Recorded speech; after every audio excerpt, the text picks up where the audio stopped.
How to clear search history in Windows 11. Hello and welcome back to DigiLive Trends. In this video, I'm going to show you how to clear search history in Windows 11. Whether you are concerned about privacy or just want to keep your system tidy, deleting your search history is a simple process. So let's start the video. If we click on the Windows search bar, you will see the recent searches. Here to delete search history on Windows 11. On your system, left-click on your Windows icon, and then click on Settings. In the Settings window, click on Privacy and Security tab in the left side panel.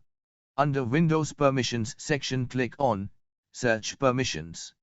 A new window will appear. Now, scroll down and in History section, you will see the option of Clear Device Search History. Click on it and all your Windows search history will be deleted. Now if we click on Windows search bar, you can see the search history has been removed.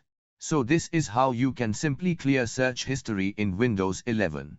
So guys, if you enjoyed this video, please hit like and subscribe to our channel. Thank you for watching. See you soon in the next one. Take care. Bye bye.